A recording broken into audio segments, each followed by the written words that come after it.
చూడండి మినప చెట్లు ఎంత బాగా వచ్చినాయి కదా. చక్క చేనంతా బాగా ఒత్తిగా వచ్చింది. మనకి ఇక్కడ మొక్కకి ఇప్పుడిప్పుడే చూడండి పువ్వులు వస్తున్నాయి.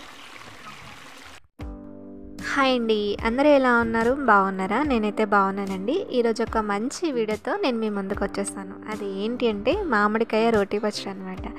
చెప్తుంటేనే మీకు నోట్లో నీళ్ళు ఊరుతున్నాయేమో కదా.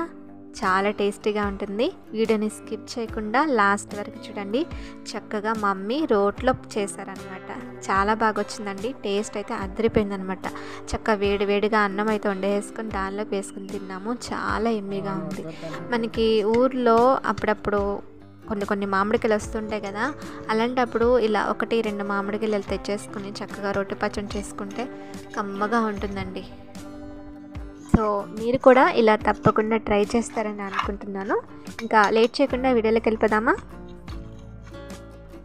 ఇక్కడ మా నాన్నగారు అయితే 2 మామిడికాయలను తీసుకొచ్చారండి. ఫస్ట్ మామిడికాయని పైన తొక్కుని తీసేసుకోవాలన్నమాట. చూడండి ఇక్కడ మమ్మీ తొక్కుని ఎలాగైతే తీస్తున్నారో పైన ఆ మామిడికాయ తొక్కుని తీసేసుకోవాలన్నమాట. తీసుకోకపోతే పైన అంతా పసరు ఉంటుంది. సో పైన ఇలా తొక్కుని తీసేసుకోవాలి. ఇక్కడ 2 కాయలు అయితే తొక్కునైతే తీసేసుకున్నాము. తీసుకొని ఇలా వాటర్లో వేసుకోవాలి. వేసుకొని చక్క కాయను శుభ్రంగా క్లీన్ చేసుకొని ఇలా ముక్కలుగా కట్ చేసుకోవాలి. ఫస్ట్ లోపల టెంక్ అనేది ఉంటుంది కదా. సో అందుకని ఫస్ట్ అటు ఇటు కొంచెం పెద్ద ముక్కలుగా కట్ చేసుకొని తర్వాత మనకి కావలసిన సైజుని బట్టి చిన్న చిన్న పీసెస్గా కట్ చేసుకోవాలి.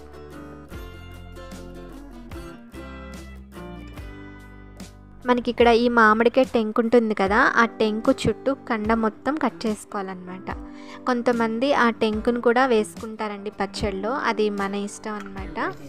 బాగా పుల్లగా ఉంటుంది కదా, ఇంకా సో తినలేమన్నమాట. తినేవాళ్ళు వేసుకోండి. చక్క ఇలా కొంచెం పెద్ద ముక్కలుగా కోసుకున్న తర్వాత సన్నగా కట్ చేసుకోవాలి. చూడండి ఈ విధంగా కట్ చేసుకోవాలి. ఎందుకంటే మనం రోటి పచ్చడిని చేసుకుంటాం కదా. సో అందుకనే పీసెస్ అనేవి స్మాల్ సైజులో ఉండాలి. ఇంకా కడాయి పెట్టేసుకొని మనం తినగలిగిన కారానికి తగ్గట్టుగా కొద్దిగా ఎండుమిర్చిని వేసుకొని అందులో ఒక 1/2 టేబుల్ స్పూన్ ఆయిల్ వేసుకొని ఎండుమిర్చిని వేయించుకోవాలి. ఎండుమిర్చి అనేవి చక్కగా దోరగా వేయించుకోవాలి. ఎండుమిర్చిని వేయించుకునేటప్పుడు గ్యాస్ని మీడియం ఫ్లేమ్లో పెట్టుకొని దోరగా వేయించుకోవాలి. చూడండి మనకి ఇక్కడ ఎండుమిర్చి అనేవి ఈ విధంగా వేగిన తర్వాత స్టవ్ చేసుకొని కడాయి దించేసుకోవాలి. ఫస్ట్ మనం రోటిని చక్క శుభ్రంగా కడిగేసుకొని ఒక పొడి క్లాత్ తుడుచుకోవాలండి. తుడుచుకున్నాక ఇందులో ఎండుమిర్చిని వేసుకొని మనం తినగలిగిన మన టేస్ట్కి సరిపడా సాల్ట్ని వేసుకోవాలి. ఎండుమిర్చి వేసిన వెంటనే సాల్ట్ని కూడా వేసేసి ఎండుమిర్చిని చక్క మెత్తగా దంచుకోవాలన్నమాట.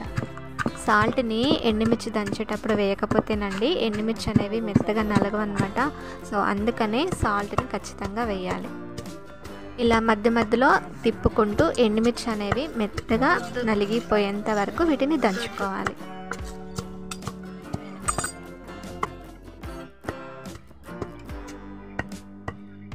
ఒక పక్కేమో మామిడికాయ ముక్కలు, ఒక పక్కేమో ఎండుమిర్చి. వీటిని చూస్తుంటేనే బాబోయ్ ఎలా తినాలని అనిపిస్తుంది.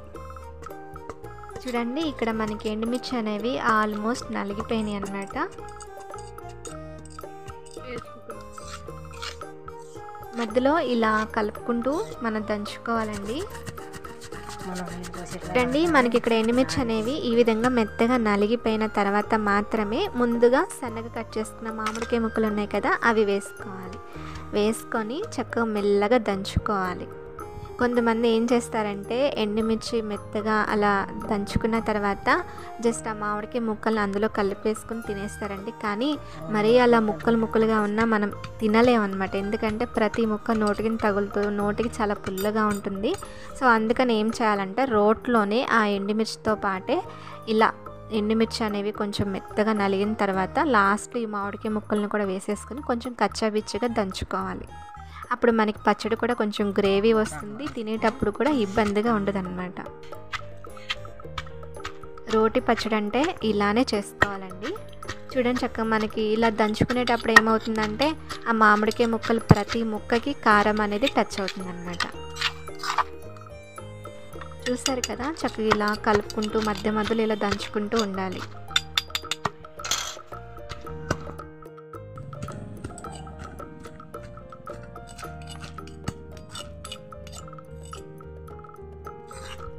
చక్కగా ఇలా మెత్తగా దంచుకోవాలి. మధ్యలో మనకి ఉప్పు అనేది సరిపోయిందో లేదో చూసుకోవాలండి. ఎందుకంటే ఎండుమిర్చి చాలా మంటగా ఉంటాయి కదా. సో కారం ఎక్కువగా ఉంది అనుకున్నప్పుడు సాల్ట్ని ఇంకా కొద్దిగా యాడ్ చేసుకోండి. అప్పుడు మనకి కారం అనేది మరీ ఎక్కువగా అనిపించదు అనమాట. ఇక్కడ మాకైతే కారం బాగా ఉందన్నమాట, అందుకని ఇంకా కొద్దిగా సాల్ట్ని యాడ్ చేసుకున్నాము.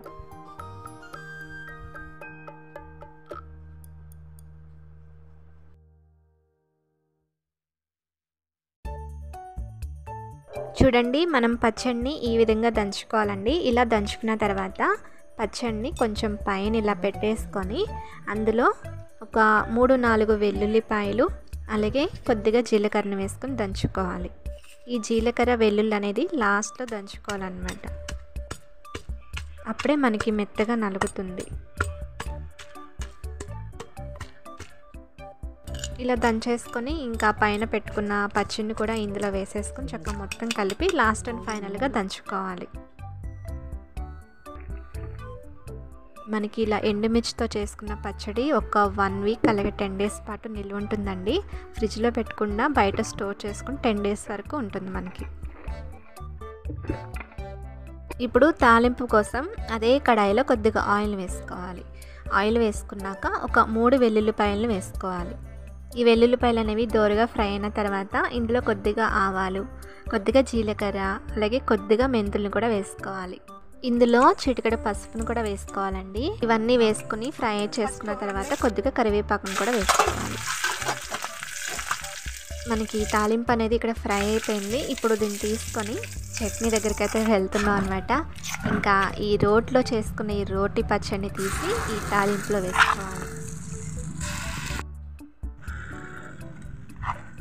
ఎప్పుడైనానండి మనం రోట్లో ఏ పచ్చడిని చేసుకున్నా అది కూడా ఎండుమిర్చితో మనం రోట్లో ఏ పచ్చడిని అయితే చేస్తామో ఆ పచ్చడికి ఖచ్చితంగా తాలింపు అనేది పెట్టుకోవాలి. ఇలా తాలింపు పెట్టుకుంటే మనకి ఫ్రిడ్జ్లో పెట్టకపోయినా పచ్చడి అనేది పాడవకుండా చక్కగా ఒక వారం రోజుల పాటు వరకు మనకి నిల్వ ఉంటుందన్నమాట. సో మీరు కూడా ఇలా డెఫినెట్గా ట్రై చేయండి. చూస్తుంటేనే ఆకలేస్తుంది కదా. చక్కగా వేడివేడి అన్నం అయితే వండేసుకొని చక్కగా అందులో కలుపుకొని తినేస్తాం అనమాట. మనకి ఇది రైస్లోకైనా అలాగే టిఫిన్స్లోకైనా చాలా బాగుంటుంది. మీరు కూడా ఇలా డెఫినెట్గా ట్రై చేయండి. మీకు కనుక ఈ వీడియో నచ్చితే ఒక లైక్ చేయండి, మీ ఫ్రెండ్స్కి షేర్ చేయండి. మీరు ఎవరైనా మన ఛానల్ని కొత్తగా చూసినట్లయితే విన్నీ కుకింగ్ ఛానల్ని సబ్స్క్రైబ్ చేసుకోండి. Thanks for watching.